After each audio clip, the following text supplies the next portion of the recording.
안녕하세요. TVQ 수학 Q원장입니다. 오늘은 고1, 고2 학생들이 요즘 가장 많이 하고 있는 고민, 바로 교과목 선택에 관한 영상입니다. 현재 고2가 대학에 들어가는 2022학년도 대입은 2015 개정교육과정이 전면 적용되죠. 2015 개정교육과정은 문이과 통합형 교육과정으로 학생들이 공통과목을 통해 기초소양을 함양한 후 학생 각자의 적성과 진로에 따라 맞춤형으로 교육받을 수 있도록 선택과목이 개설됩니다. 먼저 현재 고1, 고2가 적용받는 교육과정 편제에 대하여 알아보겠습니다. 2015 개정교육과정 고등학교 보통교과 편제인데요. 1학년 때 국어, 수학, 영어, 한국사, 그리고 통합사회, 통합과학, 거기에 과학탐구실험까지 이 공통과목을 모두 다 필수적으로 이수해야 되죠. 즉 고1 때는 선택과목이라는 게 따로 없었습니다. 학교에서 개설되는 대로 그대로 그냥 수업을 들으면 됐죠. 2학년 때부터는 1학년 때와 사뭇 다른 양상이죠. 과목을 본인 스스로 선택을 해야 됩니다. 선택 과목은 크게 일반 선택과 진로 선택 두 가지로 나눌 수가 있는데요. 일반 선택은 국어과의 화작, 독서, 언매, 문학, 그리고 수학과의 수학 1, 수학 2, 미적분, 확률과 통계, 영어과의 영어 1, 영어 2 이러한 식으로 보통 수능에서 선택하는 과목들이 다수 포진이 되어 있죠. 그에 반하여 진로 선택은 국어과의 실용국어, 심화국어, 수학과의 경제수학, 그리고 영어과의 영미권 문화, 진로영어 이러한 식으로 약간 심화가 된 내용입니다. 잠깐 현재 고3 얘기를 한번 해볼게요. 현재 고3들은 진로 선택에 대해서 선택을 기피하는 경향이 있습니다. 그 이유는 바로 이 심화된 내용들이기 때문에 이 심화된 내용들은 잘하는 학생들이 보통 수강을 할 거고 잘하는 학생들하고 경쟁을 하다 보면 당연히 나의 내신 점수는 낮게 나올 거다 라고 판단을 해서 진로 선택 과목을 기피하는 경향이 있습니다. 현재 고3 학생들은 진로 선택 과목이 상대평가이기 때문입니다. 그에 반해서 현재 고2부터는 진로 선택 과목이 절대평가로 바뀌었습니다. 같이 수강하는 다른 친구들의 점수와 상관없이 일정 점수 이상만 받게 되면 가장 높은 등급인 성취도 A를 받을 수 있다는 얘기죠. 우리 학교의 모든 학생들이 전원이 전부 A 등급을 받을 수 있다는 얘기죠. 문제가 쉽게 출제가 된다면 학교 선생님들도 문제를 좀 쉽게 출제를 할 거예요. 아무래도 우리 학교 학생들이 절대평가로서 A 등급을 그래도 많이 받을수록 좋기 때문에 문제를 진로 선택 과목은 쉽게 출제할 수밖에 없다 라고 예상이 되고요. 보통 30% 내외에서 A 등급, 가장 높은 등급인 A 등급을 주게끔 지침이 있기 때문에 4% 안에 들어야지 가장 높은 등급인 1등급을 받는 상대평가와는 차이가 있죠. 진로 선택 과목은 과감하게 선택을 해야 된다. 현재 고2 학생들부터는. 입시 현장에서는 진로 선택 과목의 평가가 첨예한 관심사였는데요. 학생부 종합전형의 경우 진로 선택 과목과 지원 전공과의 관련성, 또 세부 능력 및 특기상, 세특이죠. 세특에 기재된 내용을 통해서 드러난 전공 또는 학업 관련 관심과 노력을 중요한 상황으로 평가할 것이라는 관측이 우세하죠. 실제로 학생부 종합전형에서 대학 입학사정과는 진로 선택 과목의 경우 석차 등급이 아닌 학생부에 기재된 과목별 성취도별 분표 비율, 원점수, 과목 평균, 이수 단위, 이수자수 등을 최대한 활용하여 학생의 학업적 역량을 평가하려고 할 것입니다. 문제는 학생부 교과 성적을 정량 평가하는 학생부 교과 전형이죠. 학생부 교과 전형에선 기존의 정량적 평가를 근간으로 하되 진로 선택 과목에 한해 새로운 학생부 성적 산출 방법을 만들어서 사용해야 하는 어려움이 있습니다. 이 때문에 일각에선 진로 선택 과목을 평가에서 제외하는 방안이 언급되기도 했는데요. 그러나 어렵더라도 평가를 해야 된다는 목소리가 더 크죠. 하지만 이번에 발표된 2022학년도 입학 전형 계획에선 아직 구체적인 산출 방식을 결정하지 못한 대학이 적지 않았습니다. 대체로 대입평가에서 진로 선택 과목의 반영이 필요하다고 주장하는 의견들이 많이 있는데요. 만약 진로 선택 과목을 대입에 반영하지 않으면 학생들의 진로 선택 과목 이수가 줄어들 것이다. 고3 수업이 수능을 위한 문제풀이식으로 파행 운영될 우려가 있다. 2015 개정교육과정의 취지를 살리려면 어떤 방식으로든 진로 선택 과목을 대입에 반영해야 한다는 이야기가 들리고 있습니다. 그럼 2022학년도 대입 전형 계획에 나타난 현실은 어떨까요? 일단 학생부 종합전형은 정성평가이므로 진로 선택 과목을 포함해 전 과목을 반영합니다.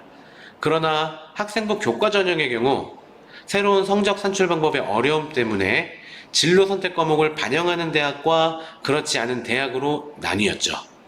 현재까지 공개된 대학의 진로 선택 과목 반영 방식을 보면 성취도 A, B, C에 점수를 부여하여 활용하는 방안과 원점수와 평균, 성취 비율 등을 활용해 대학이 자체 공식을 만들어서 활용하는 방법으로 크게 나누어 볼 수 있습니다.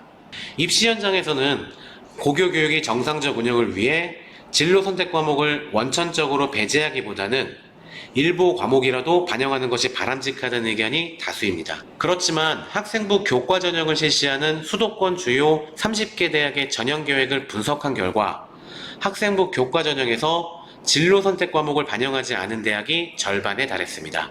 진로 선택 과목의 성적 반영 방법과 관련해 또 한 가지 주목할 점은 수시 전형에 적용되는 학년별 반영 비율입니다.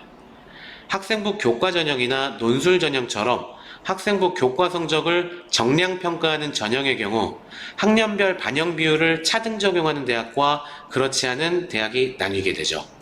과거에는 1학년 20, 3학년 50%와 같이 학년별로 반영 비율을 차등 적용하는 방식을 활용하는 대학들이 많았죠. 이러한 반영 비율은 상대적으로 고3 과정의 교과 성적에 높은 가중치를 부여하고 상대적으로 1학년의 경우에는 낮은 가중치를 부여합니다.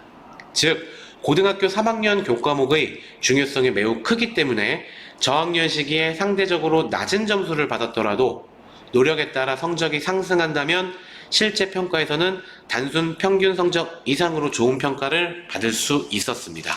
그런데 대학이 예고한 수시 전형의 학생부 반영 방식을 살펴보면 성신여대, 아주대 등 일부 대학을 제외하고 상당수 대학이 학년별 반영 비율을 차등 적용하지 않는 것으로 나타냈습니다. 대부분 대학이 교과 성적을 반영하는 전체 학기를 동일한 비율로 반영했다는 얘기죠. 가톨릭대, 건국대, 경희대, 고려대 등등 모든 대학교들이 1, 2, 3학년을 차등 적용하지 않습니다. 이 얘기는 과거에는 3학년 때 잘하면 역전이 가능했지만 현재 고2부터는 1학년, 2학년 성적과 3학년 성적의 반영 비율이 모두 같다는 얘기죠. 1, 2학년 때의 성적이 더 중요해졌다, 과거보다. 이렇게 분석할 수가 있습니다. 서강대, 서울시립대, 성균관대 등등 많은 학교들이 1, 2, 3학년을 모두 같은 비율로 반영하고 있다는 것을 알 수가 있죠. 연세대, 이화여대 등등 모두 다 1, 2, 3학년을 동일하게 반영 비율을 정한다 라고 할 수 있습니다. 중앙대, 한양대도 마찬가지로 1, 2, 3학년의 반영 비율을 차등 적용하지 않죠. 중앙대 같은 경우 논술 전형에 하나여 1학년 때 비중을 살짝 줄인 것을 볼 수 있습니다. 어느 한 고등학교의 학생들의 교과목 선택 페이지입니다. 1학년 때는 국어, 수학, 영어, 한국사, 통합사회, 통합과학, 과학탐구실험 등등 필수 과목들이 들어가 있죠. 이 표에서 꽃 표시 하나짜리는 석차 9등급이다, 즉 상대평가다라고 보시면 되고요. 꽃 표시 2개짜리는 진로 선택 과목으로서 성취도 3단계 ABC, 즉 절대평가다라고 파악하시면 되겠습니다. 2015 교육과정이 문이과 통합전형이라고는 해도 이과 계열의 대학교에서 어떤 과목을 이수하지 않으면 우리 대학교에 지원하지 마, 이러한 식으로 이미 발표를 했습니다. 대표적으로 수학에서 미적분과 확률과 통계와 기하 세 과목 중에 한 과목을 수능에 응시할 수 있는데 많은 이과 대학들이 발표를 했습니다. 미적분 또는 기하를 선택한 학생들만 우리 과에 지원해라. 상대적으로 문과 학생들은 이과 학생들이 응시하는 미적분을 피하겠죠. 확률과 통계는 문과 학생들, 그리고 이과 학생들은 미적분과 기하 둘 중에 한 과목을 수능에서 응시를 하게 됩니다. 문과 학생들 기준으로 선택하는 방법을 말씀드리겠습니다. 먼저 고3 때 수능에 내가 어떤 과목을 응시를 할지 두 과목을 탐구해서 정하는 겁니다. 문과 학생 기준으로 선택 과목 신청하는 예시를 보여드리겠습니다. 수능에 응시할 사회탐구 과목 두 과목을 생각해 두는 게 좋습니다. 그리고 그 두 과목을 3학년 내신에서 같이 공부할 수 있도록 먼저 3학년에서 두 과목을 선택하는 게 좋습니다. 예를 들어 생활과 윤리와 사회문화를 선택했다. 그러면 수능에도 역시 마찬가지로 생활과 윤리, 사회문화를 보는 거고, 내신도 마찬가지로 생활과 윤리, 사회문화를 보는 거기 때문에 효율성이 높다고 할 수 있습니다. 그리고 2학년으로 와서 선택 과목을 3과목을 선택해야 됩니다. 여기서 중요한 건 2, 3학년간 교과 영역간 선택 과목에서 문과 학생들은 반드시 과학 탐구 1과목을 선택해야 됩니다. 즉 2학년 때 과학 1과목을 듣든 3학년 때 과학 1과목을 듣든 과학 과목을 1과목을 꼭 수강해야 됩니다. 고교 졸업 요건입니다. 그러나 3학년 때는 과학 과목들이 투 과목들로 이루어져 있기 때문에 절대 선택할 수가 없겠죠. 따라서 2학년 때 과학 4과목, 물리, 화학, 생명과학, 지구과학 원 과목 중에서 1과목을 신청을 하셔야 합니다. 예를 들어서 화학 1을 신청을 했다 가정하겠습니다. 이제 과학에서는 선택할 필요가 없습니다. 나머지는 사회 과목 또는 진로 선택 과목 중에서 선택을 하면 됩니다. 가장 기본이 되는 사회문제 탐구 과목을 선택하는 게 아무래도 유리하겠죠. 그리고 나머지 1과목은 세계지리나 동아시아사, 여행지리 중에 1과목을 선택하시면 되겠습니다. 이과 학생들은 문과 학생들과 다르게 먼저 2학년에 있는 선택 과목들을 결정하는 게 좋습니다. 사회 과목을 2학년 또는 3학년 때 반드시 1과목을 수강해야 됩니다. 그렇지만 문과 학생들과 다르게 사회 과목은 2과목이 아니기 때문에 3학년 때 1과목을 수강해도 괜찮습니다. 화학 1, 생명과학 1, 지구과학 1, 과학 3과목을 선택하면 이과 학생들은 2학년 선택 과목이 끝이 납니다. 3학년으로 돌아와서 반드시 사회 과목 1과목을 수강해야 되겠죠. 예를 들어서 생활과 윤리를 수강한다. 그럼 이제 4과목 중에서 3과목만 더 선택을 하면 됩니다. 3과목 중에서 꼭 껴야 되는 게 내가 수능에 응시할 과목, 즉 과학 4과목 중에 투 4과목 중에 내가 수능에 응시할 과목이 있다면 그 과목을 반드시 수강하는 게 좋습니다. 예를 들어서 화학 2와 생명과학 2 이렇게 선택을 한다면 이제 나머지 1과목을 선택하면 되는데 진로 선택 과목 중에 과학 과목인 생활과 과학을 선택하는 게 유리하다라고 할 수가 있습니다. 기초 선택 과목은 이과 학생부터 말씀을 드리겠습니다. 먼저 3학년 때 이과 학생들은 미적분을 수능에 응시한다면 당연히 미적분을 선택해야 되겠죠.